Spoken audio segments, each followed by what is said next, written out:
Bem-vindos ao Geração 2030, o programa que liga você aos objetivos do desenvolvimento sustentável. Aqui, ideias ganham força, ações se conectam e juntos construímos um futuro melhor. O programa Geração 2030 é uma realização da Enactus UEM, projeto de extensão que faz parte de uma organização estudantil mundial sem fins lucrativos, que promove projetos de caráter empreendedor social desenvolvidos por estudantes do ensino superior. A Enactus é ligada ao Departamento de Teoria e Prática da Educação da UEM, coordenado pela professora doutora Leila Pessoa da Costa. Geração 2030, sua voz pelo amanhã. Sintonize, reflita e faça parte dessa transformação.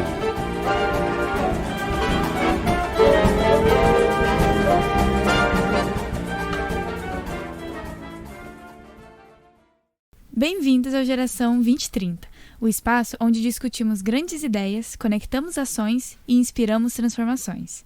Eu sou a Miyuki e hoje iniciamos os episódios voltados aos Objetivos de Desenvolvimento Sustentável. Vale relembrar que nos programas anteriores conversamos muito sobre o que são ODSs e a Agenda 2030 e também o trabalho que a Enactus desenvolve na universidade nesse âmbito. Então hoje não deixe de se interessar e assistir. E para começar bem, temos a ODS número 5. Igualdade de gênero. Alcançar a igualdade de gênero e empoderar as mulheres e meninas.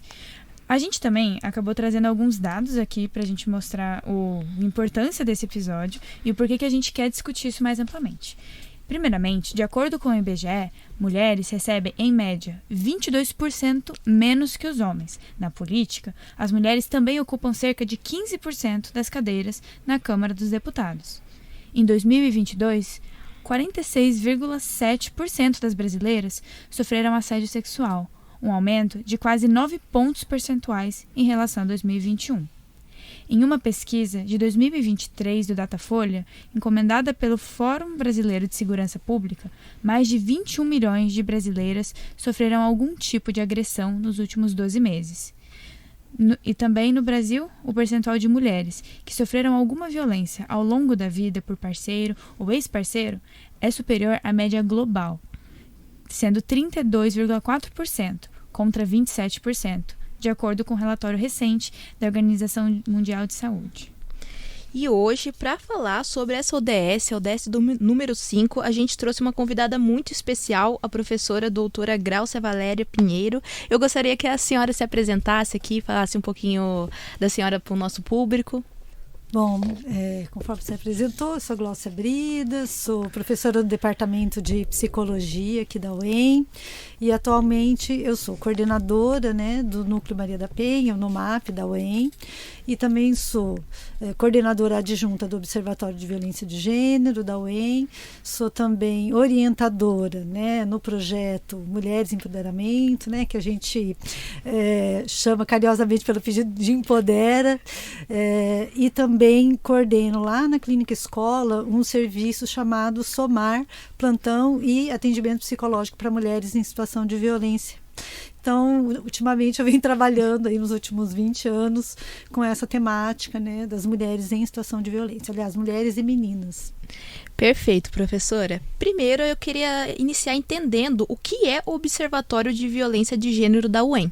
Ok. O Observatório ele é um projeto que já existe completa agora 11 anos, Ele começa em 2014, só que ele começa com outro nome. Ele era um projeto sobre a Lei Maria da Penha, A partir dele, então, o coletivo ali de professoras vão submetendo aos editais de fomento, então começam os editais do NUMAP pela SET, e aí em 2015 o NUMAP ele começa então a atuar no atendimento de mulheres em situação de violência, mas também em ações preventivas, ações educativas, e ele teve, vamos dizer assim, essa formatação até o ano de 2022. Nesse período a gente atuou não só com atendimento das mulheres, né, mas também desenvolvemos projetos lá no CAP, né, no Colégio de Aplicação Pedagógica, onde a gente desenvolve estratégias ali preventivas de violência de gênero.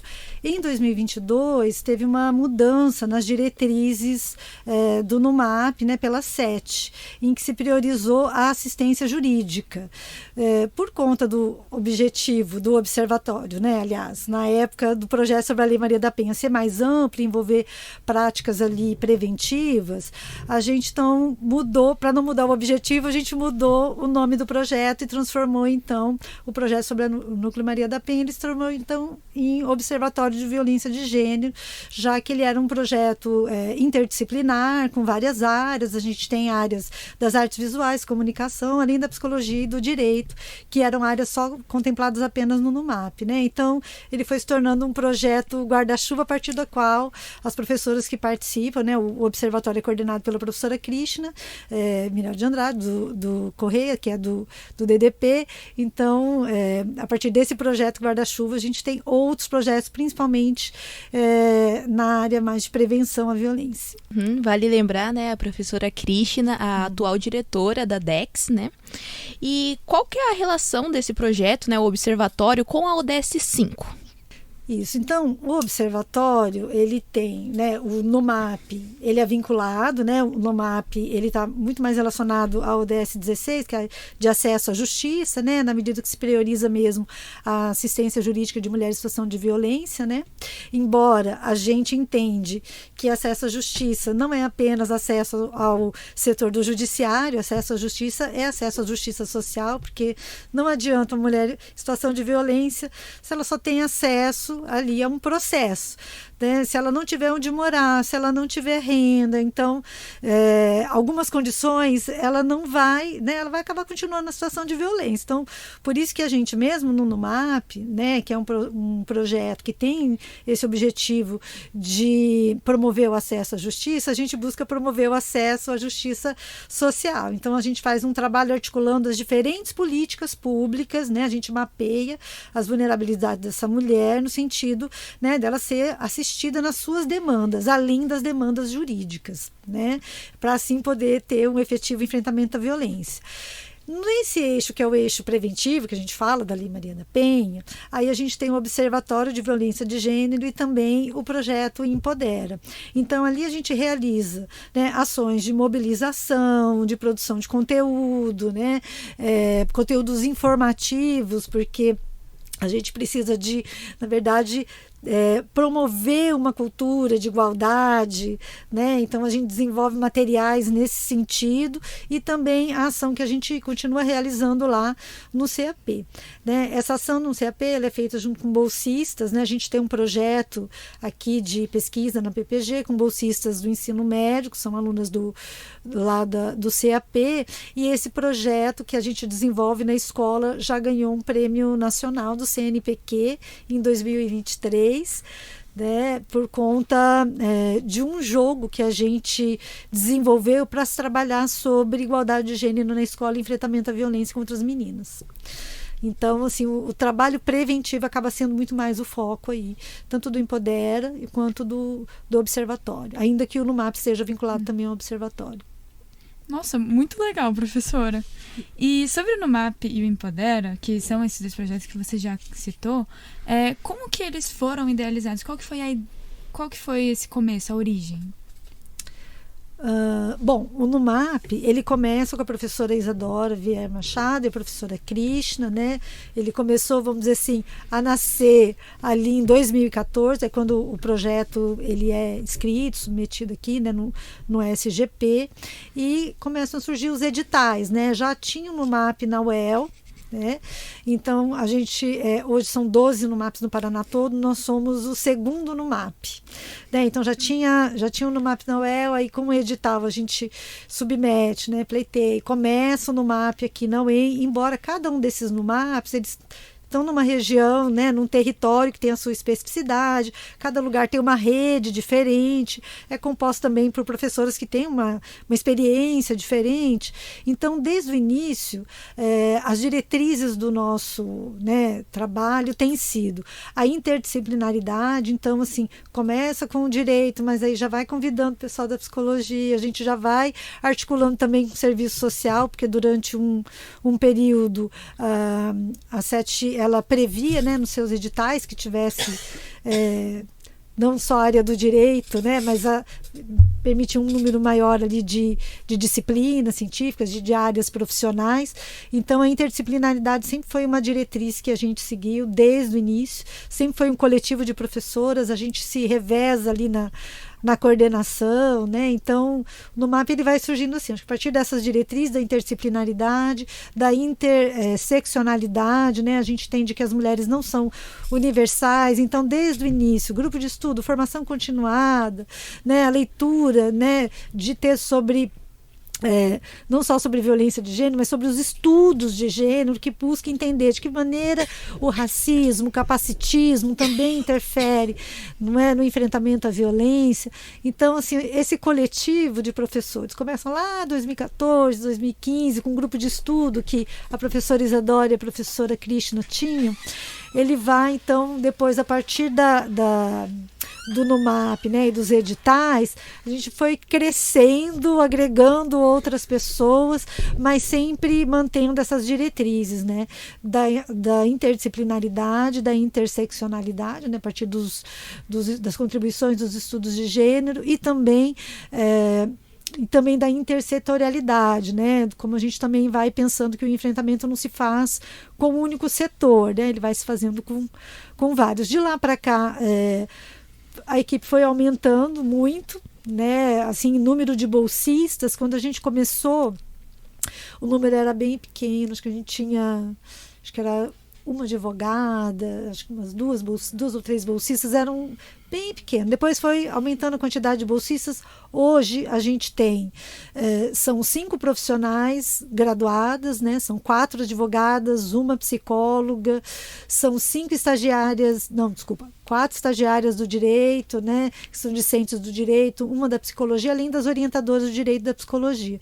Então, assim, quando a gente começou com uma bem pequena, 10 anos atrás, né? Essas mudanças, elas acabam dependendo muito desses editais, né? Da SET. Eles que prevêem um pouco o desenho, né, das bolsas e da quantidade de pessoas. Uhum. A senhora falou do NUMAP, né? Vale lembrar que dos estudos que a gente realiza lá, tanto os estudos que a gente sempre faz para o EAEX, enfim, os eventos que a própria UEM promove, quanto os outros que a gente faz para a gente mesmo lá, né? As capacitações para as novas equipes. A senhora poderia falar um pouquinho sobre isso?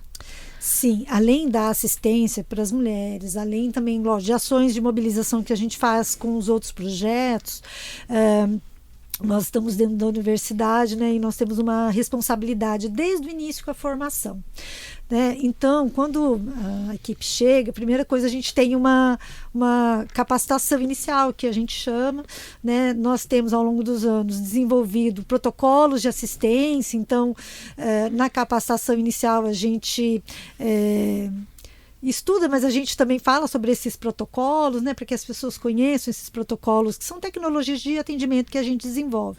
Mas, além disso, a gente tem, vamos dizer assim, uma formação continuada, que é por meio aí das reuniões semanais de equipe, em que a gente tem os grupos de estudo, né? Então, alguns grupos de estudos, eles são específicos, com textos ali que são específicos das equipes, das áreas, né? Seja a área de direito, a área da psicologia, porque hoje a gente se divide no NUMAP em 2 áreas, né? A equipe psicossocial, que é da psicologia, e a equipe jurídica, que é do direito. Então, tem as leituras ali mais específicas e as discussões dentro da equipe, além de algumas discussões que são gerais, né, para todo mundo. Perfeito. Só aproveitando esse gancho, ano passado houve a amostra de estudos e trabalhos sobre mulheres, a terceira já.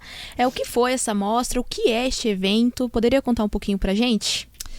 Sim, então assim, além de assistência, ações de mobilização, né, ações preventivas essa capacitação mais interna da equipe, os grupos de estudo, nós também realizamos todos os anos, na verdade, vários eventos acadêmicos.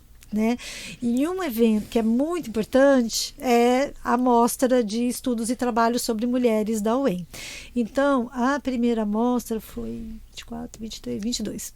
22 a gente teve uma primeira mostra, que foi um evento pequeno, a gente ainda estava naquele momento de muitos eventos online, e aí selecionamos eventos na medida que nós também temos um eixo, que é um eixo de pesquisa, né? Nós também temos pesquisa lá no núcleo, né?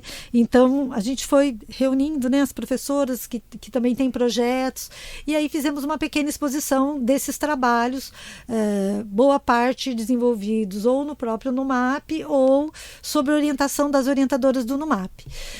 No ano de 2023, aí a gente faz uma segunda mostra. Então o primeiro acho que foram 6 trabalhos, se não me engano, mais ou menos, 6, 7 trabalhos. No segundo ano já foi um número um pouquinho maior, foram 25 trabalhos, então a gente abriu esse evento para inscrição de trabalhos, e no ano passado tivemos a terceira mostra com 40... Ai, gente, agora a Gil vai ter que me ajudar.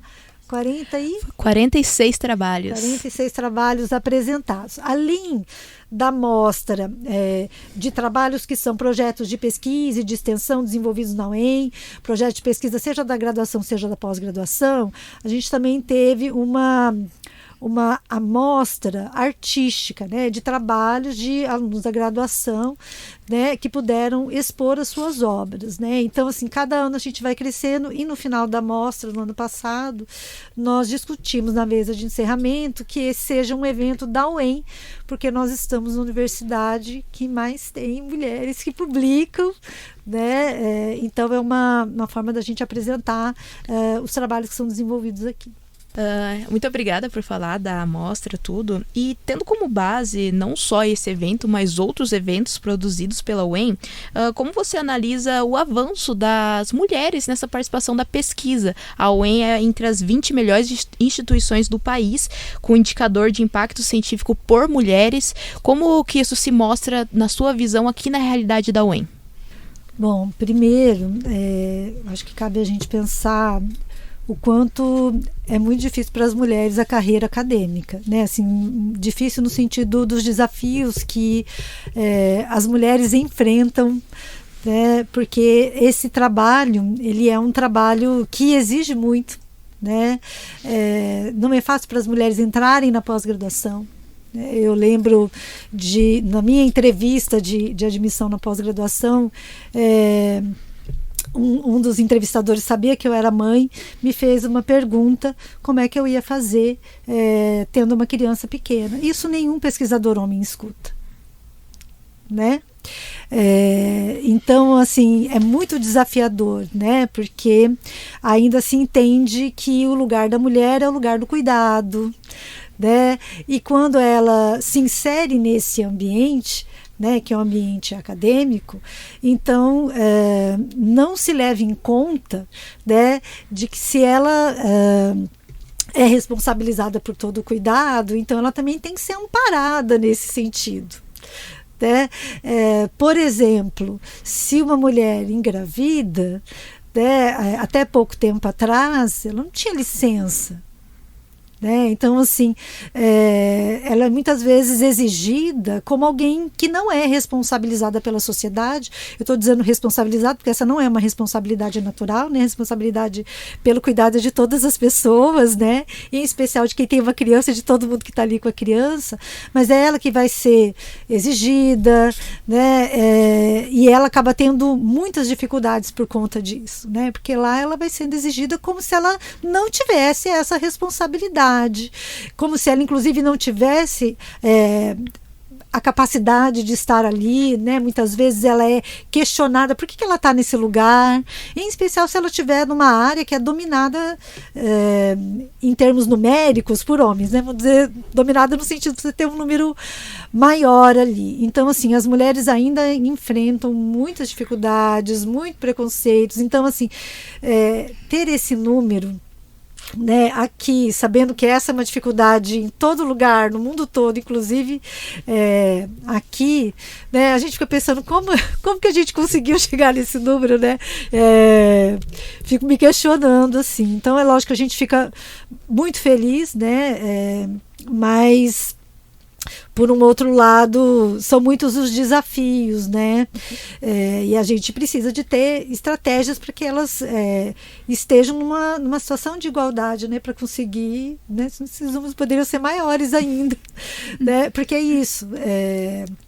O mundo está onde está e a sociedade produziu porque produziu por conta de muito trabalho invisível e não remunerado, invisibilizado, né? Não invisível exatamente, porque ele é bem invisível, né? Alguém cuidou para que alguém pudesse manter uma certa produtividade, né? Eu, inclusive, enquanto mulher, tive muito apoio de outras mulheres para produzir, né, o que eu produzo, inclusive, hoje. Então, assim, tem muito trabalho de mulher aí, inclusive aquele que a gente não vê por trás dessa produção que aparece, né? Acho que a gente precisa de políticas, né, nesse sentido. E uma outra questão aqui, eu acho que quando a gente vê, né, assim, o impacto social do trabalho das pesquisadoras o que as pesquisadoras pesquisam? Sobre o que elas estão falando? Na mostra, lógico, a mostra ela tinha mesmo como objetivo mostrar o trabalho das pesquisadoras sobre mulheres, e teve muito trabalho inscrito. Então a gente foi percebendo que as mulheres, elas pesquisam temáticas, né, que impactam a vida das mulheres. Quando a gente, na mesa de abertura, trouxemos algumas pesquisadoras aqui da UEM, né, que são referência no trabalho de mulheres, e que a gente sabe que tinham várias outras, porque a gente foi colocando pessoas na mesa, a gente foi ficando angustiada porque a mesa estava ficando cada vez maior e estava muita gente muito importante de fora, porque se a gente fosse colocar todo mundo, a mesa ia ter, enfim, ia precisar de muitas mesas lá para a gente poder fazer. Mas o que a gente foi observando é que esse impacto é justamente porque ele se traduz em conhecimento sobre a realidade das mulheres, né, em conhecimentos que podem melhorar a vida das mulheres, que podem trazer à luz as questões que as mulheres vivenciam. Então, acho que além da gente produzir, né, tá numa universidade, né, em que as mulheres produzem muito, elas trazem um impacto aí, né, para a vida de outras mulheres. Sim, eu ia até comentar que é muito legal que a gente vê que a mesa da banca estava até ficando pequena, porque mostra essa riqueza de conhecimento produzido por tantas cabeças pensantes que com certeza são geniais. Outra coisa que a gente gostaria também de perguntar, professora, seria, pensando nesse amparo que é tão necessário, quais seriam outras iniciativas que a universidade poderia tomar em favor de todas essas mulheres, acho que além dos projetos de extensão que a gente já conversou? Acho que a questão aí de iniciativa é pensar em políticas, né? Quais são as políticas que a gente tem aí internamente, né? E de que maneira que elas assistem, né, as mulheres naquilo que é problemática delas, né? E para isso é necessário que as mulheres sejam ouvidas, né? Para começo de conversa, não tem como a gente, né, construir política sem ouvir as mulheres, né? Quais são as dificuldades que elas enfrentam na universidade hoje? Quais são as dificuldades que elas enfrentam para permanecer na universidade hoje, né? Então, é necessário uma transversalidade de gênero, sim, na construção dessas políticas, né, de se pensar a especificidade, né? Normalmente a gente pensa muito de uma maneira universal, e quando a gente pensa de uma maneira universal, a gente deixa muita coisa de fora, né? Então é importante pensar e ouvir as mulheres, inclusive na sua singularidade, né? Porque nós não somos mulheres iguais aqui também. Sim, ouvir é o primeiro passo, com certeza. Com toda a experiência que a senhora tem, como a senhora analisa os esforços de todos os órgãos daqui de Maringá no combate à desigualdade de gênero? Olha, Assim, eu tenho mais contato, lógico, com os órgãos específicos de enfrentamento à violência, né, que são aqueles que eu trabalho no projeto de extensão. E aí, Maringá tem ainda uma realidade bastante privilegiada, né, em relação não só à nossa região, mas em relação ao Brasil mesmo, né? Porque se você pensar que 90% dos municípios brasileiros não têm delegacia especializada de atendimento à mulher, 90%. Não tem um CRAM, que é um serviço de referência de atendimento à mulher.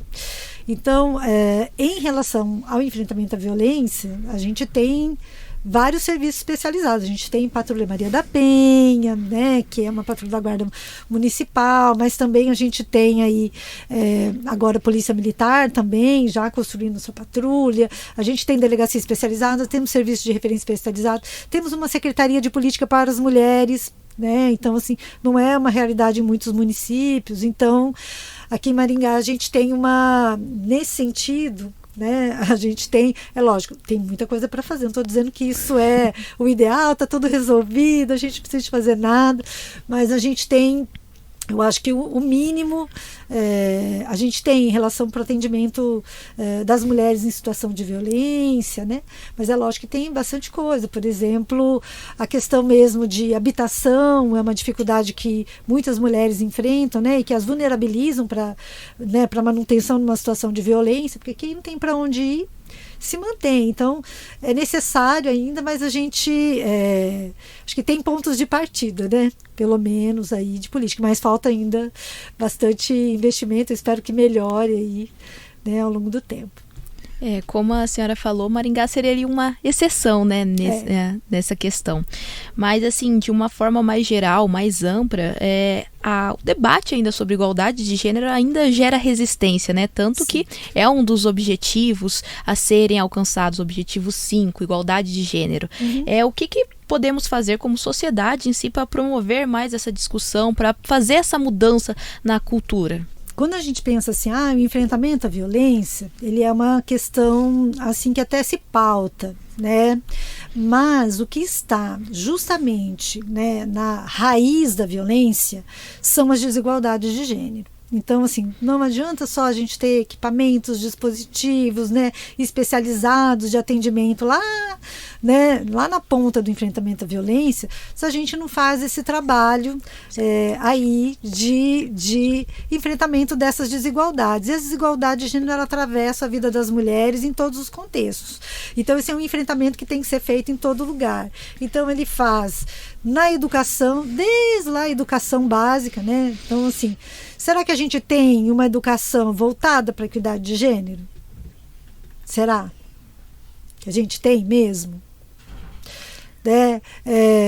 Quando, por exemplo, meninas são entendidas como, sei lá, não são vistas como boa para determinados esportes, porque isso é masculino, ou para as áreas tecnológicas, né? Quando a gente vai vendo ali, né, que determinadas áreas ligadas ao cuidado, né, ainda é relegada, vamos dizer assim, para as mulheres, né? Então isso vai mostrando um pouco como a sociedade vai entendendo, né? Então é necessário que a gente eduque lá desde o começo, não é? As meninas e os meninos para uma sociedade equitativa, né, que se valorize isso, as habilidades e competências, né, e não restringe isso a uma questão mesmo de gênero, porque menina pode fazer isso, menino pode fazer aquilo. E essas desigualdades vão atravessando as relações, desde a escola, no trabalho, na família. Então, esse enfrentamento ele tem que se perpassar por todos esses contextos, né? Quando a gente vê no trabalho as principais vítimas de assédio são as mulheres, né? Então é importante a gente pensar de que maneira esse trabalho, né, ele acho que parte dessa premissa, né, de igualdade, ou então que funções de gestão estão principalmente, né, ali numericamente com os homens, né, e que as mulheres vão ter muito mais desafios ali para conseguir, são desqualificadas, tem que provar muito mais, e mesmo assim, né, o tempo todo é questionado. Então, assim, em todos os setores a gente vê que é atravessado, né, eu acho que pela naturalização dessa desigualdade. Então tem muito que fazer, né, e o que tem que ser feito nos diferentes setores, na educação, né, inclusive na própria saúde, né, no serviço de assistência e atendimento, né, no trabalho. É uma discussão que tem que estar aí. Eu acho que nós temos uma questão que é muito importante, né, professora, que é a questão cultural. Né? Nós viemos de uma sociedade patriarcal. Né? E obviamente que esses costumes, esses hábitos, eles acabam perpassando pela questão da educação das nossas crianças, né? Na própria escola acaba se repetindo isso, né? Como a senhora mesma abordou, né? Não dando chance para que essas meninas possam, né, ter interesses diversificados ou que possam experimentar outros esportes, não os habitualmente designados para elas, né? Mas a gente tem também muito o comportamento da família, né? Que normalmente não podemos nos esquecer que estamos numa cidade que é uma cidade do interior, né? Em que ainda muitos costumes estão arraigados e eles têm a ver com a questão de gênero, né? Então, eu gostaria só de chamar a atenção para o nosso ouvinte, né? De que é importante essa reflexão diária, né? Do que nós estamos fazendo, né? Como nós estamos, que modelo nós estamos fornecendo para as nossas crianças, para que a gente possa ter a médio, né, e longo prazo aí uma sociedade com valores e uma cultura um pouco mais diferenciada, né? Que consiga tratar a questão do gênero com equidade.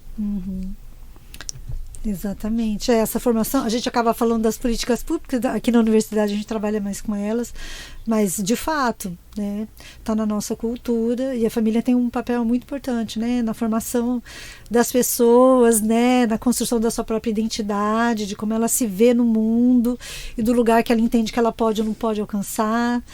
Né, ainda que ela esteja em outras políticas ou em outros lugares, né, mas perpassa todos os âmbitos da vida social, né, assim, essa desigualdade. Então, esse enfrentamento ele precisa ser feito em todos os âmbitos da vida social também. Pontuação perfeita da professora Leila. E já chegando aqui no fim do nosso programa, eu queria perguntar se você pudesse deixar uma mensagem para todas as mulheres e ouvintes do nosso programa, o que a senhora ia falar. Nossa, é tanta coisa, né? São tantos recados. Tantos recados.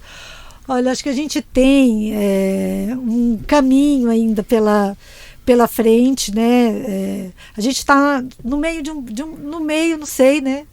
Mas a gente está num percurso em que vieram muitas mulheres antes da gente que prepararam, eu acho que o terreno para a gente chegar onde a gente chegou. Mas a gente ainda tem um percurso que a gente também precisa de preparar aí um terreno para as próximas gerações, né? Para um mundo mais igualitário, equitativo, né? Com melhores condições para as mulheres, com menos violência, na medida que o enfrentamento à violência, como eu disse, ele não é uma questão só do judiciário ou da segurança pública.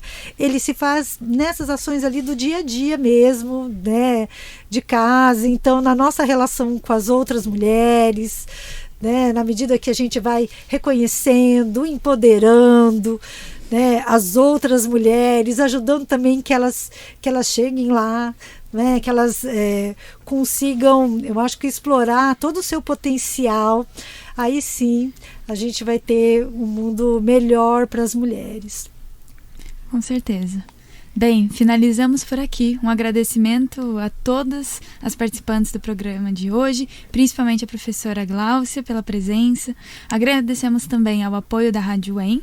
Aos ouvintes, continuem acompanhando. Teremos discussões muito interessantes daqui para frente e relevantes para toda a sociedade. Você acabou de ouvir Geração 2030, o programa que liga você aos Objetivos do Desenvolvimento Sustentável. Uma realização da Enactus, projeto de extensão ligado ao Departamento de Teoria e Prática da Educação da UEM. Geração 2030, sua voz pelo amanhã. Apoio Rádio EN FM, em sintonia com os Objetivos do Desenvolvimento Sustentável.